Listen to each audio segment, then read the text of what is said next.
Hello po, magandang araw po sa inyong lahat. Muli na naman tayo nagbabalik dito sa ating channel, ang ating alamin series. Sa araw na ito, ang ating tatalakayin ay ang solar panel ating alamin. Halina kayo at samahan niyo po ako. Magandang araw po sa inyong lahat. Ako po ay si Noel ng NDT Solar. Ito ang pangalawang video na ang title ay ang solar panel ating alamin. Ito ay ni-research ko, and then huwag natin palaliman kasi malalim talaga ito kung discussin natin ng lahat-lahat na mga nakapaligid dito. Meron tayong mga objectives dito, mga iilan lang naman ito. Number 1 is to be able to define the following terms. Letter A is power tolerance.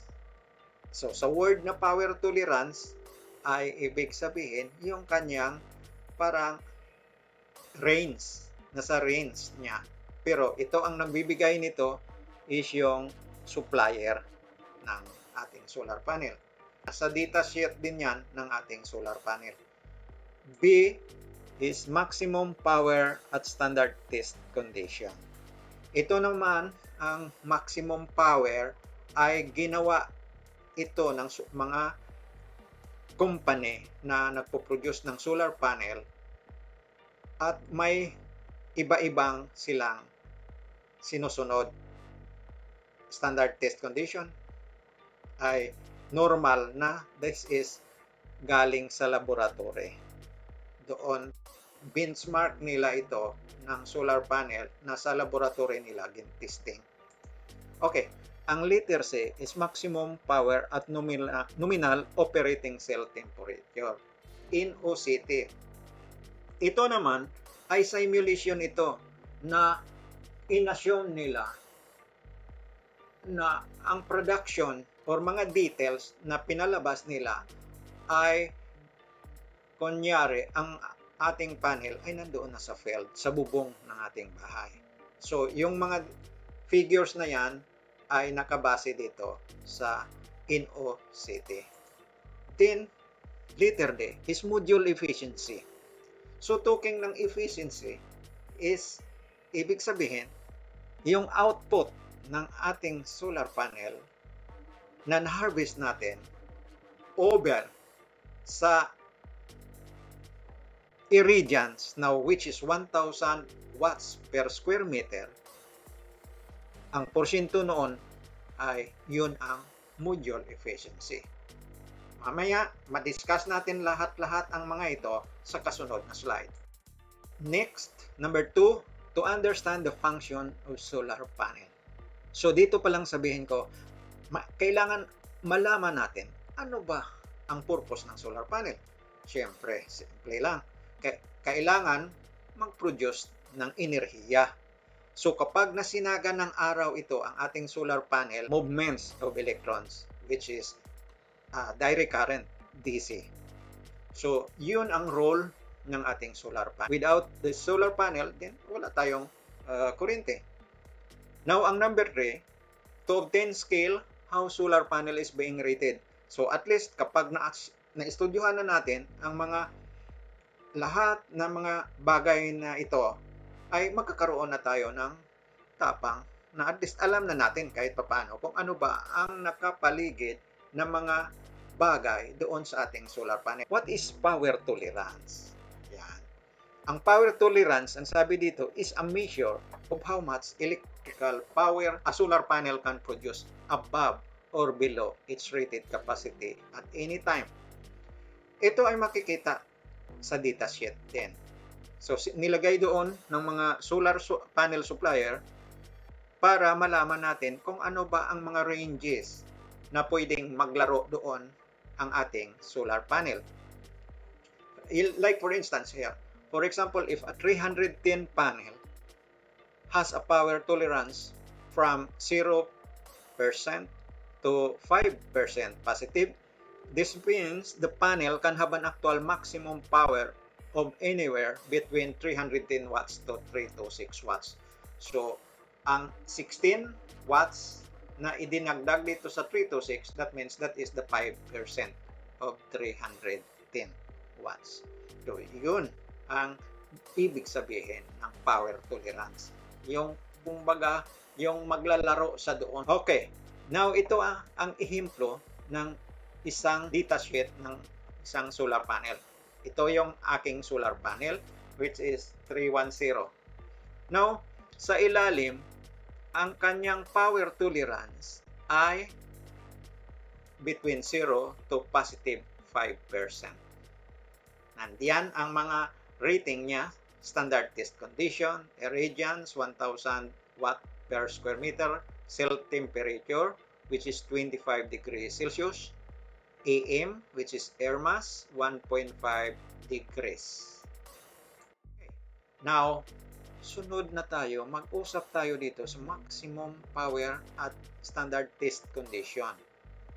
Ano ba ito? Itong nagsasabi na siya.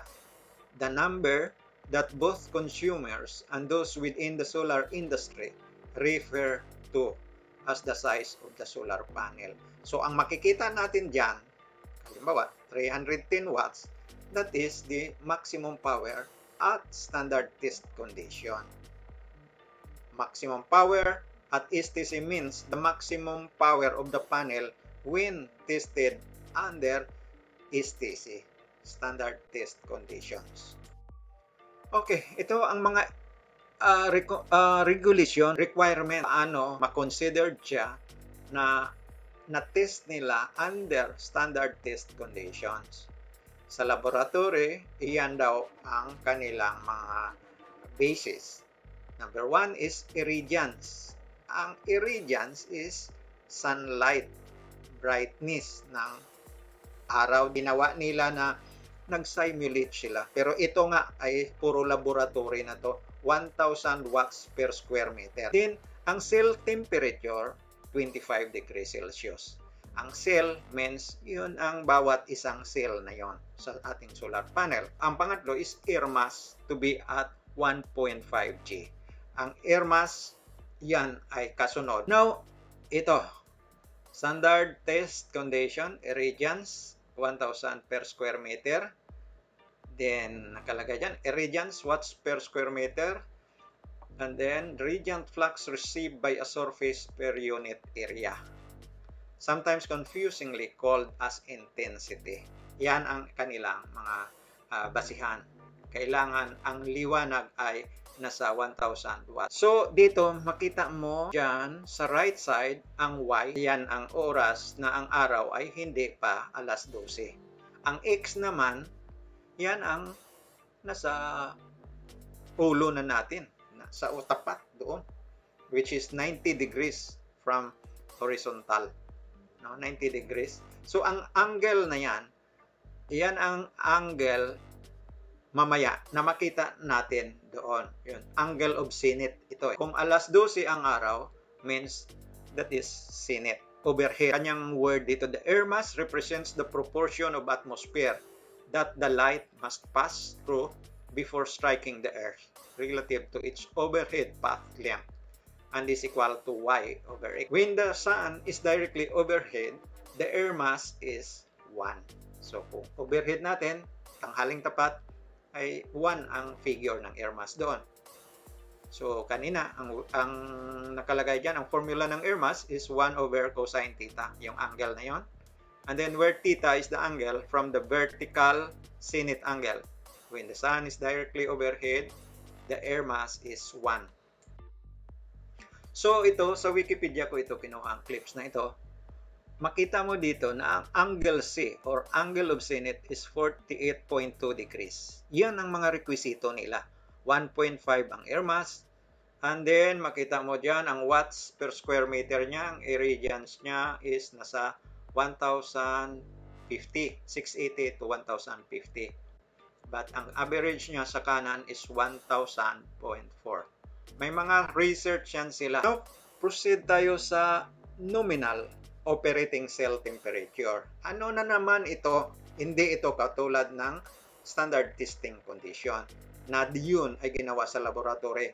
Ito naman ang NOCT ay inassume nila na ang panel natin ay nandoon na sa bubong natin. Siyempre, magkaiba na. Ang temperature doon is mataas. And then, tandaan mo, or nakita mo diyan, ang irradiance is 800 watts per square meter. Hindi na sa 1,000 dahil nga, bakit? Siyempre, nagkakaiba ang direksyon ng araw. Bihira lang siya mag 1,000. Mag 1,000 lang siya kung tanghaling tapat na. Then, ang solar panel temperature, nag-assume sila na 45 degrees plus or minus 3 degrees Celsius. Then, ang ambient air temperature, yung timoy ng hangin is 25 degrees and ang air mass daw nila is 1.5 global ang G. Then, ang wind speed is 1 meter per second with air temperature of 20 degrees Celsius. So, yun ang kanilang basis na pagkalkula nila nitong operating cell temperature na ito or NOCT. So, kung kayo ang tatanungin, siyempre, mababa talaga ang harvest natin kapag dito na ang binasihan, yung NOCT. Okay? Now, makita natin dyan ang ambient air temperature, outside air temperature, and then only all 37 degrees Celsius, and ang modules temperature coefficient is 0.4%. Yan ang matawag na rin natin na peak maximum power coefficient, temperature coefficient, yung 0.4. Actually, that is negative sign. Now, ang irradiance is 800 watts per square meter. So, mababa talaga. Then, ang base ng temperatura nila is 25 degrees Celsius. Then, ang sa labas na kinalalagyan ng ating solar panel is 46 degrees Celsius. Inassume na nila na ganun kainit. Then, ang Pmax at standard test condition is 13 watts. Yan, ang 13 watts na yan ay kinuha nila noong sa laboratory. Nag-test sila. So, ang cell temperature, mainit, 58 degrees Celsius. So, ilan ba daw ang bumawas sa ating Pmax value na 13 watts? 40.92 negative watts. Nandiyan ang formula sa kanan at makikita nyo rin. Sundan nyo na lang yan. Ang power at NOCT therefore is only 269.08 watts, which is 87% almost ang performance ng ating panel. So huwag tayo lahat magtaka. Bakit mababa ang aking solar panel, ang harvest? Dahil nga, nasa mainit eh. Alam mo naman na ang mainit ay kalaban niya ng ating solar panel. Ang sinag lang ng araw yung kailangan niya, hindi yung init. Ang init, ang high temperature is nagpababa yan sa kanyang performance. So, imagine ang 310 natin ay nagiging 269 watts na lang. So, now, naunawaan ninyo na hindi kayo maumasa na talagang 310 watts. So, kapag bumili ka next time, bigyan mo talaga ng allowance. Kung ako, mag-multiply ako ng 85% na lang. So, 85% ng 310, yun ang aking maha-harvest. Active harvest ng ating solar panel. Yan, may formula tayo dyan. Yan, sundan nyo kung paano palabasin yan. Nakuha ko yan sa research. So, sundan nyo na lang lahat-lahat ito. Itong mga bagay na ito ay makukuha rin to sa datasheet. Pero ang iba niyan sa label sa likuran ng ating solar panel. Like for instance, ang kanyang Pmax at STC, standard test condition, is 310 watts. Then, voltage or VMP is 33 volts. Then, ang kanyang IMP is 9.4 amperes. So, the meaning of MP is maximum power. So, current maximum power ay 9.4.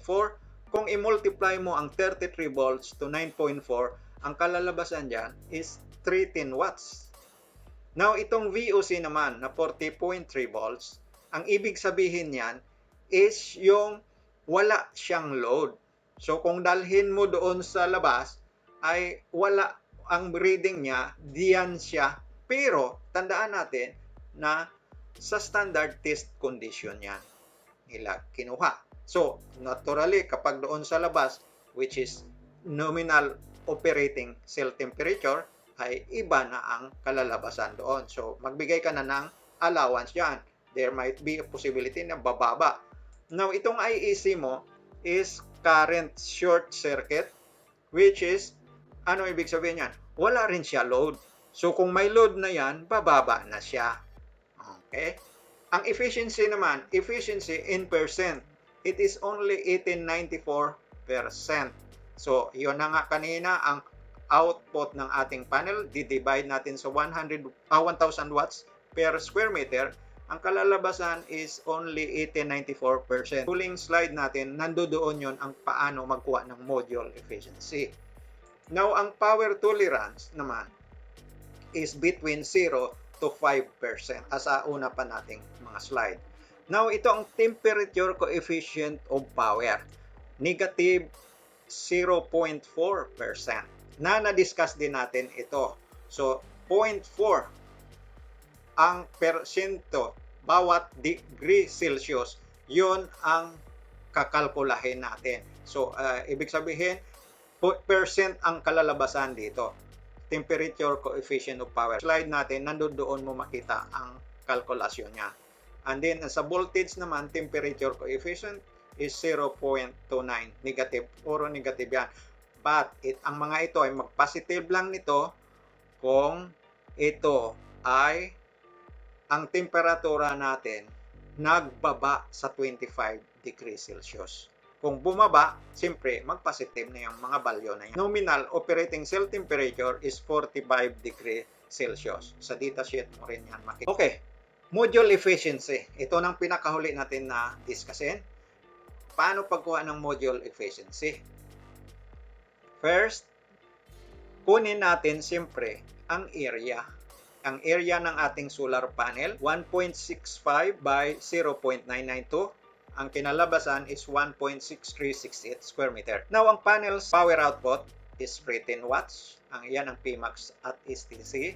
Divided by 1.63682 square meters, nagiging 189 watts per square meter na lang siya. So, ang efficiency therefore, ang efficiency na is 189.39 divided by 1,000 watts per square meter, which is the baseline niya ay lumabas na 18.94%.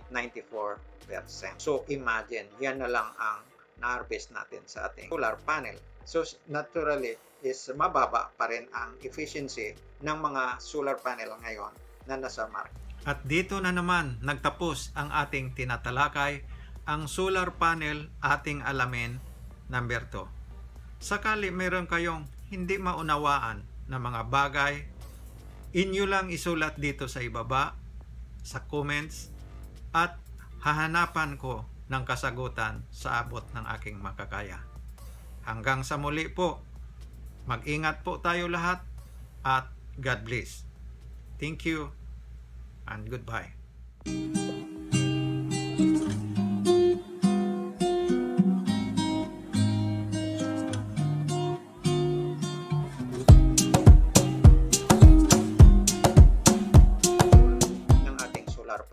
Ang kinukunan natin sa ngayon ay ang NDD Solar 13 watts. Ito ay customized ng NDD Solar at nasa 5 bus bar ito, monoPERC solar panel. The latest technology right now, which is multi-bus bar, means reduce the resistance of the energy harvesting from the sun. So this is 1.7 meters length and the width is 1 meter. So this is the newest arrival here in our warehouse. I will show you the specs data, and here you can find the actual speak sheets.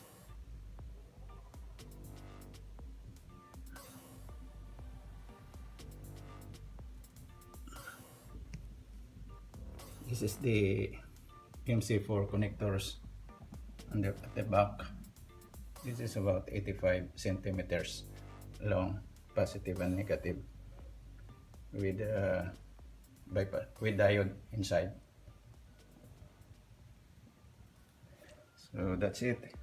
This is the 310 watts and the solar mono pair.